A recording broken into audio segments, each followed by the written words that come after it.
Welcome, Catanian. Sit back, stroke a sheep, and let's get into how to play Catan, Console Edition. The aim of Catan is to collect victory points. The first player to amass 10 victory points wins the game. What are victory points, and how do I get them? Building. Building in Catan is fundamental to your success. So understanding how building works is probably going to help you build your way to victory. Players build settlements, roads, and cities, competing against each other to settle across the island of Catan. Word to the wise: where you place your first settlements can give you a tactical advantage. When a player rolls the dice at the start of their turn, the number rolled is used to determine which hex terrain generates resources. For example, if you roll a 6 and have a settlement on a wheat hex with a number 6 above it, you will receive wheat. Players gain 1 resource for each settlement and 2 resources for each city. When you've gathered the resources you need, you can build. You build by paying the cost shown on the building cost card. The resources used are then returned to the bank.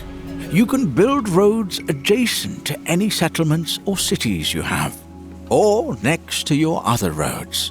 If you build a road of at least 5 lengths, you will earn the reward Longest Road, which is worth 2 victory points.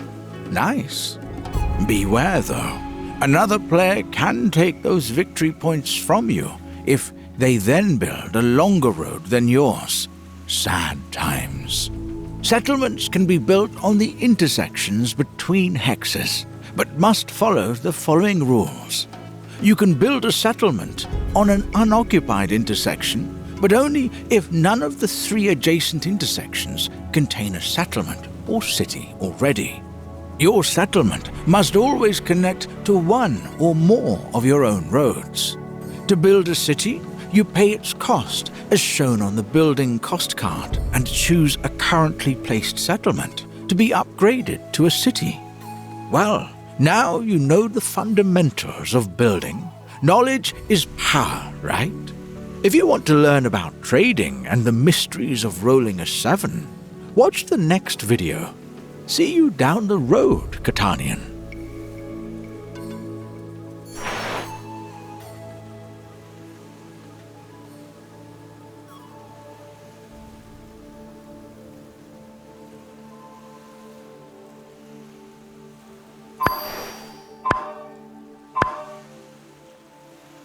Welcome back, Catanian. To build, one requires resources.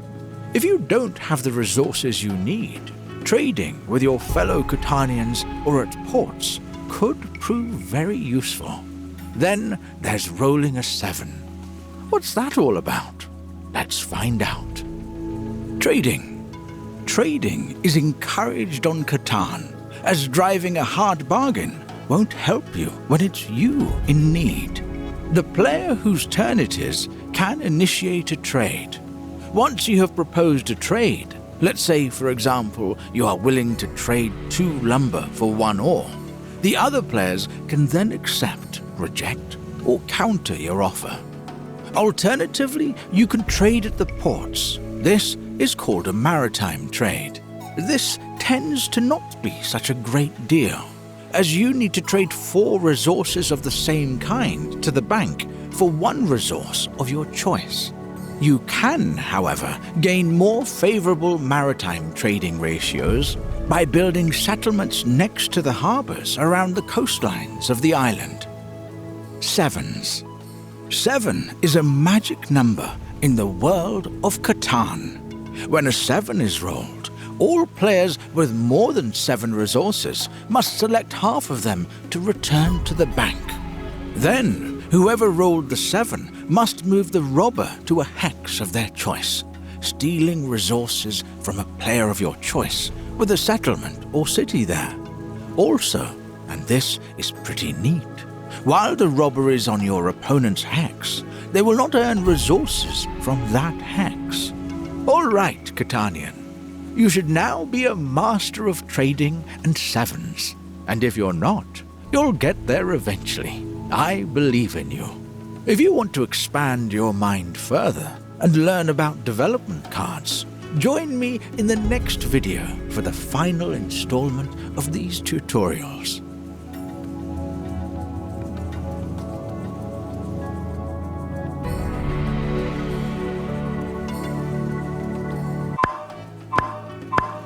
You've made it to the final part of the tutorial, and I thought Gregor was the smart one on the island. Anyway, let's talk about development cards. There are 3 types of development cards.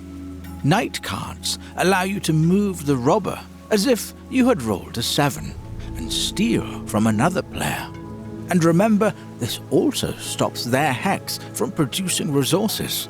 This can be a powerful tactical move. If you play 3 knight cards during a game, you earn the largest army reward. The largest army reward can be taken from you by other players, like the longest road reward, if another player plays 4 or more knight cards. Progress cards can be played to gain their effect. Use them as you wish, but they are handy for getting you out of a sticky situation. Once played, they are then removed from the game. Knight cards and progress cards cannot be used on the turn on which they were purchased. Victory point cards are kept hidden from other players and are revealed when you have 10 victory points to win the game.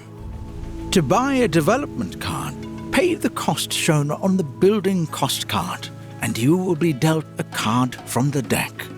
When you have completed your turn, play then moves on to the next player and continues until someone has 10 victory points on their turn. That player is then the winner. And that's how you play Catan. For further help, please play through the tutorials and read the almanac for detailed information. And that's your guide to learning the game of Catan. See you on the road, Catanian.